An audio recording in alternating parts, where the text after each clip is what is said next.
One of the many reasons atheists talk about personal experience not being of relevant scientific evidence is because of its inconsistency. My response to that is normally that is sort of the point, because something that personal is guaranteed to be completely different from one person to another, because that is the way people see the world. And if you don't accept that, then really, why are you trying to defend the LGBTQ? Because they are literally in the same position. In fact, there's a reason why they have to have people standing up for them, why they have to have movements, entire pride marches being dedicated to them. Because they have been a minority. Add that to neurodivergence, which can only complicate things and make diagnoses of anything much, much harder. And you've got a situation where what someone defines as a normal state of mind is near impossible to judge. Therefore, how a normal person would perceive personal experience and how one would relate to it is going to be a very scattered graph. Just because someone experiences something completely differently does not mean that the thing they experienced didn't happen. As was demonstrated when they tried disproving the reliability of personal testimony. Just because they were saying things different about the event does not mean the event didn't happen.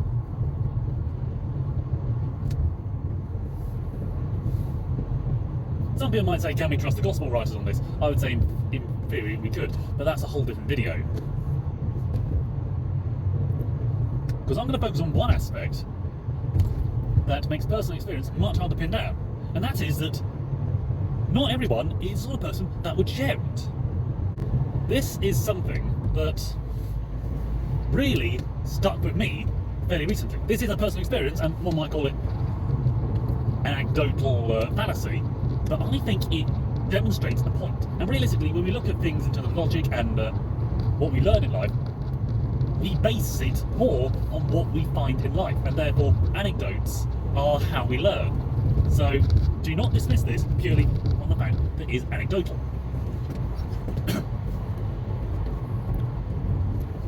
It's going to sound like I'm starting from completely the wrong place, but literally this is the best place to start it.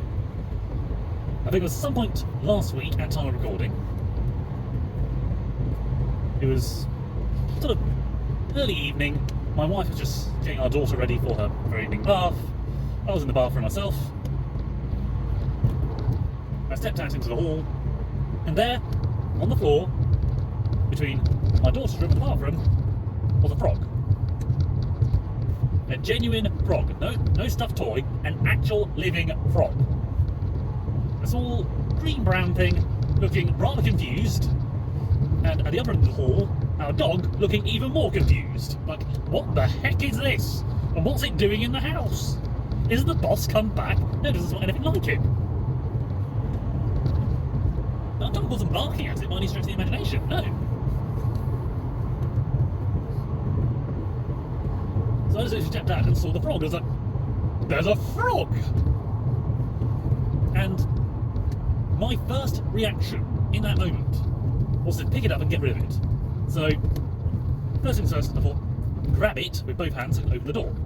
So I grabbed it, put it in one hand so that could be a more comfortable grip when I could open the front door. And, well, the frog got out and jumped into the corner of the room. And I decided, you know what, I'm going to get something to contain it for now. So I grabbed a jug and just popped it over the frog, like I would with a spider. I knew it wouldn't hurt me, but it's one of those things, if it's wriggling, there's not really a lot you can do about it.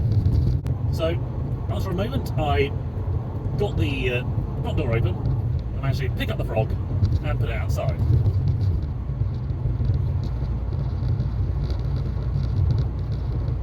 It was only when I'd closed the front door and gone to rinse out that jug, so we could use it again, because I don't know what that frog's been in, did I realise I hadn't taken a picture of it. It was never my first thought to think, wow, frog in the house, where's my phone? No, that was never my intent. You may think that's just me. Some people, though, aren't very much like that. They do not take their phones with them everywhere. And even when they do, often taking a picture of something is not always what they have in mind to do. This is something that's frustrating my wife no end, because she's saying you should take a picture of yourself out with the baby when you go for a walk. And I was like, I'd much rather keep an eye on both my baby and my dog. So the phone stays in my pocket unless the dog's wandered off and I need to find her with the tracker. And that's just the way it goes. Here's the important thing. Sometimes there are people that just won't tell you about something, either because it's too personal, either because it doesn't seem relevant at the time. But they forget, or they think someone's going to think they're mad. The thing is, this wasn't the first time that frog was seen in the house, because, well, my mother found it in her bathroom that morning. The very same morning. And I was like, why did you mention it? She was like, on his way out. I was like, Mum, I know you've got Alzheimer's. I know you might think you're starting to go mad, but please let us know if there's something going on. If you see something, and you think, that's odd, does someone else see it? Because that way, at least you know you're not going balmy. We live with Mum. I won't say for that precise reason, but certainly to act as companionship should she need it. And that is a situation where companionship is a must. You need to have someone there to help ground you in those situations, saying, yes, the frog is there, you're not going balmy. Or hopping mad. In case you're wondering, the frog's okay, haven't seen it since, the dog hasn't been after it. And we're pretty sure it's because the back door was left open. My mum was letting the dog out that evening and forgot to shut the back door. I've now made it part of my nightly routine to lock the back door. But I think we have two things that make personal experience not very reliable, but still an important thing. The first is that just because they don't take a picture of it doesn't mean it didn't happen. That is why you need to be discerning. That's why we need to learn things about other people. We need to listen, understand, and get to know them so we can actually gauge whether their stories are actually correct, whether they're true, or if they're just making it up as they go along. Because sooner or later, pathological liars will end up tripping over themselves. Sometimes you demand evidence of a personal experience. And just because of the way they are, they might not be able to provide any. Because they're more focused on dealing with the situation than documenting it.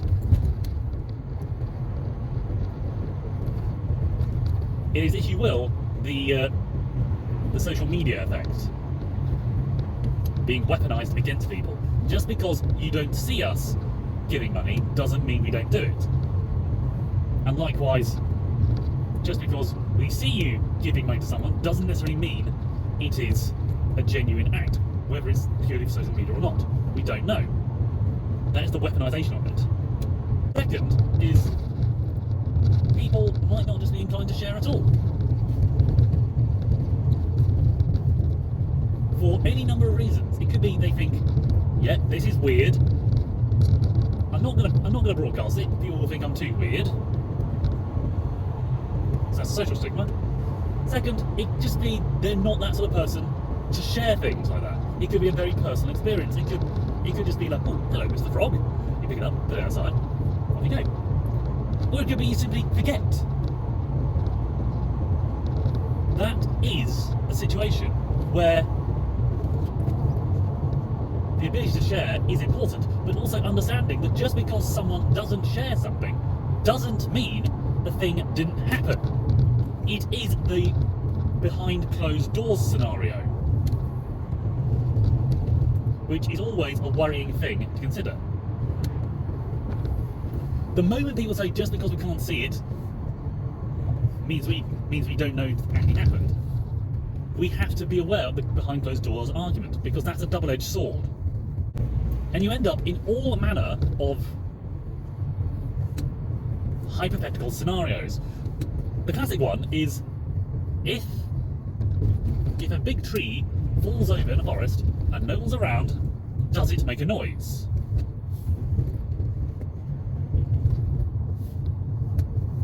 In that situation, you have to define what a noise is in order to understand that.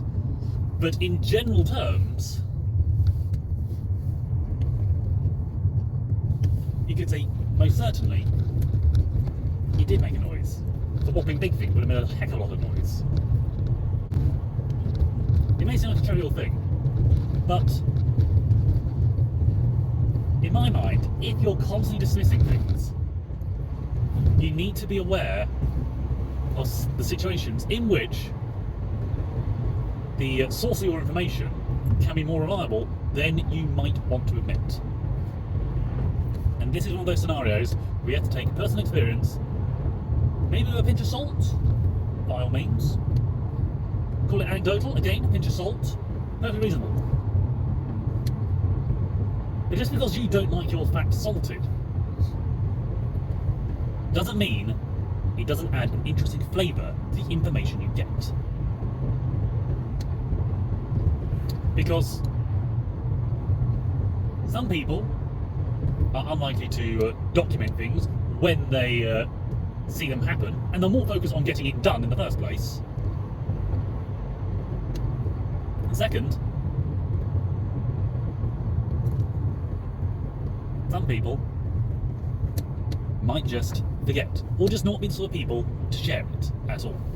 So they may take notes, they may take pictures, but they're just like, nah, not gonna share. That's for me. So personal experiences can be kept to someone in particular. Can be kept very personal, and therefore private. But just because it is personal and private, doesn't by any means equate to being a non-event.